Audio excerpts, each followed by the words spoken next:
مسلمانوں کا بائیکاٹ کرنا بہت ضروری ہو گیا.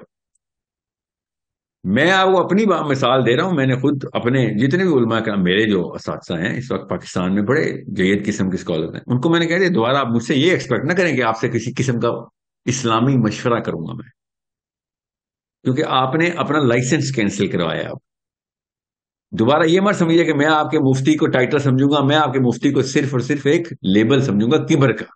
کبر کا کہ آپ اپنا بس وہ کتبہ ہے آپ کا, بس قبر کے اوپر کتبہ ہے یہ لکھا. جو مفتی ہے نا یہ قبر کا کتبہ ہے میرے لیے, کیونکہ مجھے آپ کا مفتی پن چاہیے تھا اس وقت. یہ ٹائٹل کی سب سے زیادہ ویلیوبل ٹائٹل یہ ہو گیا تھا اس وقت.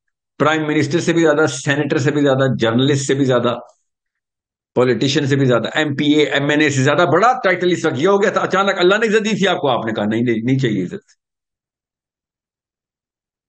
اللہ تو ایسی عزت دیتے ہیں, اور کیسے دیتے ہیں کہ آپ کو بڑے رول کے لیے چن لیا, ایسا موقع کیا کہ سب کے سب مفتیوں کو دیکھنا شروع ہو گئے. مفتی کا ٹائٹل اتنا ضروری ہو گیا تھا, اور سب کے سب یک مشت. عجیب سی بات ہے نا, سوچیں ذرا, تو کہا لگا سب کے سب اکٹھے ہو گئے. ورنہ شیعوں پہ کبھی اکٹھے نہیں ہوئے, سنیوں پہ کبھی اکٹھے نہیں ہوئے, فضل الرحمان والے جماعت اسلامی کے ساتھ اکٹھے نہیں ہوئے. یہاں پہ تو سب اکٹھے ہو گئے کہ نہیں یہاں پہ فتویٰ نہیں آئے گا. اچھا, میں نے آپ کو کتنے سال سے کہا تھا جماعت اسلامی جو ہے نا اس کا اندر کا کینسر مجھے نظر آتا ہے. فیض آباد بند کر دینا جی, آسیہ مسیح کا کیس ہو گیا ہے, فرینچ ایمبیسڈر کا کیس ہو گیا, سے پہنچے ہوتے ہیں. پشاور موڑ بلاکڈ, فیض آباد بلاکڈ, فلسطینی ہزاروں بچے مر گئے فیض آباد یا بلاک دھرنا دے کے, پلا کارڈ لے کے آدھے گھنٹے کی 2 گھنٹے کی ریلیاں اور اونچے لیکچر. کیا بات ہے, کیا بات ہے.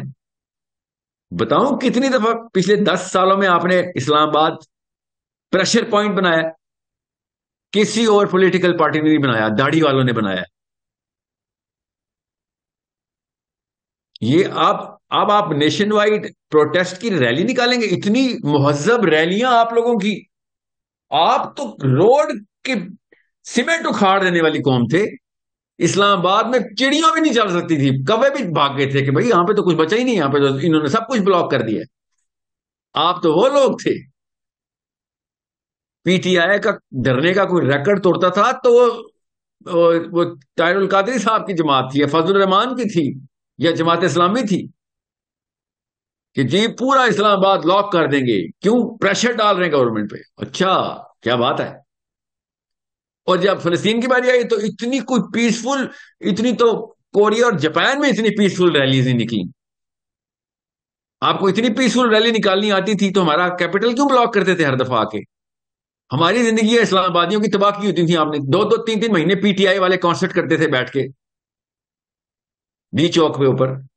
ٹائمنگ رکھی ہوتی تھی, میری صبح کی شفٹ ہے, میری رات کی شفٹ ہے, اسلام آباد لیکن بلاک رکھنا اپنے. ہسپتال نہیں جا سکتا تھا کوئی اسلام آباد میں.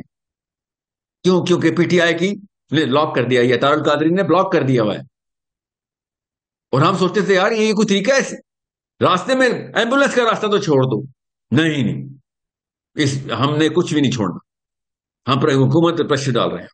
نائس, چلو آپ کو زیادہ آتی ہوگی, سیاست زیادہ آتی ہے آپ کو, تو وہ کدھر ہے وہ سیاست. اب لاہور میں پریس کلب کے باہر 3 تلوار پہ اتنی کوئی زبردست اور ارینج قسم کے پروٹیسٹ کے نہیں, روڈ نہیں بلاک ہونی چاہیے, بس سائڈ سے کریں گے. کتنی دیر؟ 4 گھنٹے. کون آئے گا لیکچر دینے کے لیے؟ اپنے اپنے آپ کو کی نمود کے لیے آئیں گے لوگ. ہالز بک کر کے کانفرنسز ہو رہی ہیں, ہالز بک کر کے. ریئلی آپ ہالز بک کر کے کانفرنس کرتے ہیں؟ اتنی تو ناروے میں اتنی کچھ ترتیب سے پروٹیسٹ نہیں ہوتے.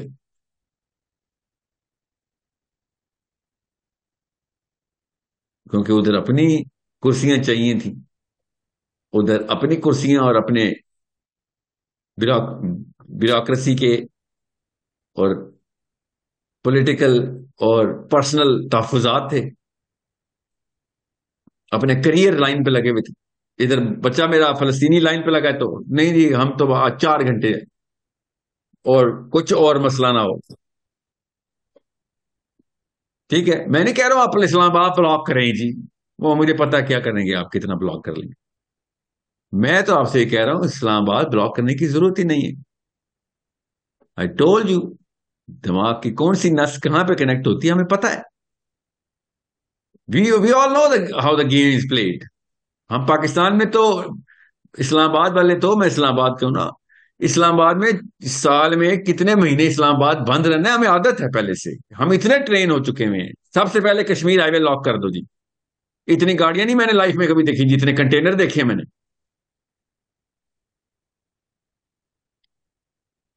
سو وی نو, ہمیں سب پتا ہے کہ اصل میں کہانی کیا ہوتی ہے اور نقل میں کہانی کیا ہوتی ہے. تو میں آپ کے اپنے اپنے شیوخ کو جو میں نے کہا نا, جو میرے اپنے حلقے کے شیوخ ہیں 70+, 80+, داڑیاں پیٹ کے لگ جا کے لگی ہوئی, ان کو بھی میں یہ کہہ رہا ہوں کہ مسئلہ یہ ہے کہ جب پتہ چل جائے نا, کہ پتہ چل جائے کہ وقت کے اوپر آپ کا فتویٰ نہیں چلتا, باقی ہر جگہ چلتا ہے, تو پھر مجھے اللہ بچائے کہ ایسی نوبت آئے کہ آپ سے فتویٰ لوں. آئندہ آپ سے رجوع نہیں کر سکتے. اب یہ کام ہو گیا, یہ کام کر دیا آپ لوگوں نے بس. The only one thing I can never do is come to a mufti anymore. مجھے پتا ہے کہ آپ مجبور ہیں. کل کو مجھے کیا پتا آپ اور کس مجبوری میں مجھے کیا فتویٰ دے رہے ہیں. آپ تو مجبور اور لاچار آدمی ہیں. لاچاروں سے فتویٰ لینے کے لیے تو اسلام نے منع کیا ہوا ہے, کانفلکٹ آف انٹرسٹ کہتے ہیں. یہ والا فتویٰ تو میں دینے کے لیے بھی تیار ہوں, یہ تو ہر بندے کو پتا ہے کہ ایک بندے کے گن رکھی بھی ہو کسی نے تو اس کا فتویٰ نہیں ہے, کانفلکٹ آف انٹرسٹ ہے, اس کے تحفظات ہیں. یہ تو کامن سینس ہے. اور آپ لوگ تو حنفی ہیں زیادہ تر. ابو حنیفہ کا فتویٰ ہے, تو ابو حنیفہ کا آخری فتویٰ یہی ہے کہ کانفلکٹ آف انٹرسٹ پہ قاضی بن ہی نہیں سکتا قاضی. تو حنفی آپ کو کہہ رہا ہوں میں, ابو حنیفہ کا فتویٰ سنا رہا ہوں, کانفلکٹ آف انٹرسٹ پہ قاضی اپنی کسی بھی حیثیت سے کوئی بھی فتویٰ نہیں دے سکتا. وہ تو مشورہ بھی نہیں دے سکتا, کانفلکٹ آف انٹرسٹ ہے, اس کو فتویٰ دے گا. فتویٰ دینا صرف آزاد بندے کا کام ہے, اسلام کا پہلا اصول ہے. ایک آزاد بندہ فتویٰ دے سکتا ہے. آپ لوگوں نے صاف بتا دیا کہ سب کچھ ہیں آپ, آزاد نہیں ہیں آپ. سوری.